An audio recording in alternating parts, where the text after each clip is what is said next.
you know, you mentioned using AI, Vanessa, to streamline PIAs and ROPAs. Can you give concrete examples of what that looks like, and how do you still use the human in the loop in sort of these processes, and how do you decide, like, how have you navigated that? Can you sort of walk us through your approach to that? Yes, would love to talk about this. It's something we're very proud of and in the build stage, test stage right now, but very excited to start measuring that return on investment and see whether we really do get the feedback from internal stakeholders that it's as successful as we hope and believe it will be. So let me walk through concretely. If you're in an organization like ours, you have been conducting risk assessments of some shape or form for years. You can be somewhat agnostic to whether it was a privacy impact assessment, a vendor impact assessment, a processing activity assessment, or some other, if you're in a highly regulated industry, some other form of mandatory assessment. What that translates to is likely a bank, a wealth of documentation that you have in-house that memorializes where the business will land on a risk-based decision, the way you think about certain risks in privacy world, how you apply disclosures and transparency that you've made in various disclaimers or privacy and cookie statements, and how you can rely on them for certain use cases. Essentially, you've got this bank of knowledge. And so it seems a complete waste. It seems remiss of the team to not be leveraging that data and instead reinventing the wheel every time we get a ping that a new PIA or an AI risk assessment has been completed.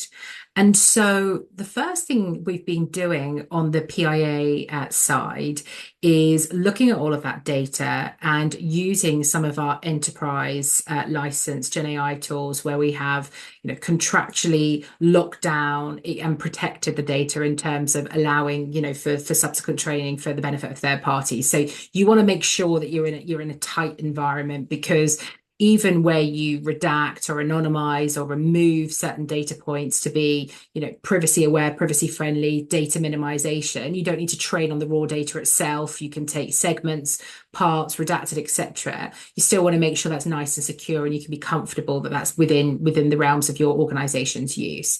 From there, you start to train. You start to train on exactly how you write, how you articulate risks, etc. And so when that new PIA comes in, PIA 1234 ABC, you can have, with a simple prompt, a first pass. Now, some of the first drafts were not phenomenal. We've got an excellent risk and compliance analyst who's all over this type of work and was adamant that we were going to get, a really, really good first draft. But we all knew it was always going to involve that legal, that human oversight, so that we were comfortable, particularly in a PIA context where you are veering into the advice giving phase space. We wanted to make sure we had human oversight. And so that's been a huge win for PIAs. But then we had a light bulb moment where we said, but we're also conducting risk assessments for under the EU AI Act for new AI use cases that hit a certain risk threshold, right? But pursuant to, if it's making a small poster, or we're using a tool to ask what the capital of France is, clearly it's not going to trigger a high risk assessment. But if we're using it to really study a data set, then of course it's going to go through a risk assessment. There we started to look and say, but we're all asking a lot of the same questions. There's always the same data analysis: what data's coming in, what's happening with it, and data outputs. So we started to build commonality, overarching themes, reduced a load of friction, because that meant that Julie, who submitted the use case, didn't have to answer the question 3 times. And we were able to use our models and the training and the underlying data set to say, where you see this overlap, have one overarching piece of advice, not 3 different sections on transparency or disclosures.